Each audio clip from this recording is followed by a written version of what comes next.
നമസ്കാരം.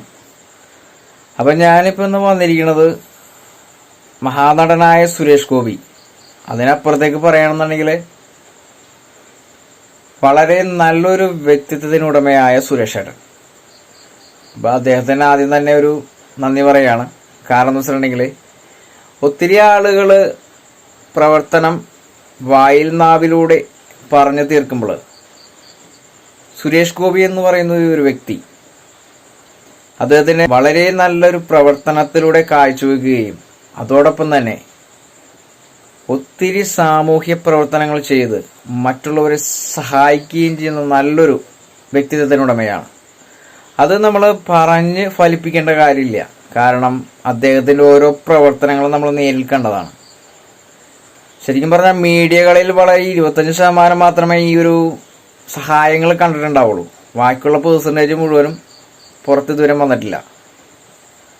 അത്ര വളരെ നന്നായിട്ട് തന്നെ സഹായിക്കുന്ന ഒരു വ്യക്തിയാണ്. ജാതി മതഭേദമന്യേ ആരെയും നിറവ്യത്യാസം പോലും കാണിക്കാത്ത രീതിയിൽ ഹൃദയത്തോട് ചേർത്ത് പിടിച്ച് സഹായിക്കുന്ന നല്ലൊരു വ്യക്തി കൂടിയാണ്. ഇപ്പോൾ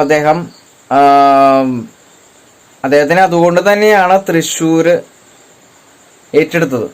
അതായത് തൃശ്ശൂർ മത്സരിച്ചിട്ട് തൃശ്ശൂരിലുള്ള എല്ലാ ജനങ്ങളും ഒത്തൊരുമയോടുകൂടി അദ്ദേഹത്തിനെ സ്വീകരിച്ചിരിക്കുന്നത് അതുകൊണ്ട് തന്നെയാണ്.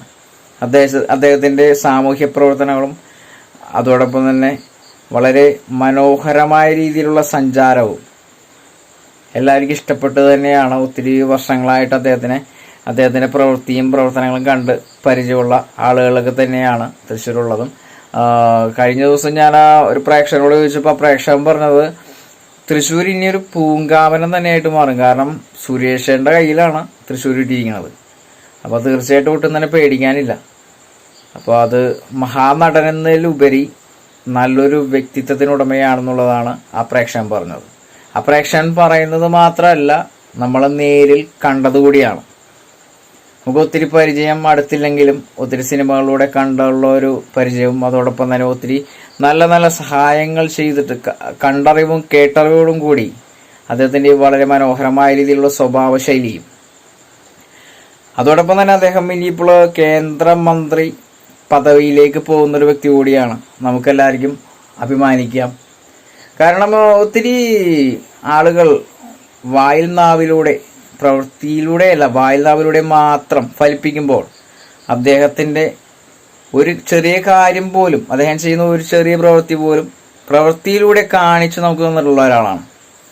അതുകൊണ്ട് തന്നെ നമുക്കൊരു 100% മാർക്ക് അദ്ദേഹത്തിന് കൊടുക്കാം. ആ 100% മാർക്ക് നമുക്ക് കൊടുക്കേണ്ട കാര്യമില്ല. അദ്ദേഹം നമ്മൾക്ക് മുമ്പിൽ തന്നെ ഒരുപാട് തെളിയിച്ചിരിക്കുന്ന ഒരു കാര്യമാണ്. അതുകൊണ്ട് തന്നെ ഇനിയുള്ള ഓരോ സ്റ്റെപ്പുകളും കേന്ദ്ര മന്ത്രി പദവിയിലേക്കുള്ള ഓരോ സ്റ്റെപ്പുകളും നല്ല രീതിയിൽ മുമ്പോട്ട് പോട്ടെ എന്നുള്ളത് എല്ലാവരുടെയും ഒരു പ്രാർത്ഥന തന്നെയാണ്. ഇനി ഒത്തിരി സിനിമകളിലേക്കും ഒത്തിരി നല്ല കഥാപാത്രങ്ങളിലേക്കും അദ്ദേഹത്തിന് വരാൻ സാധിക്കട്ടെ.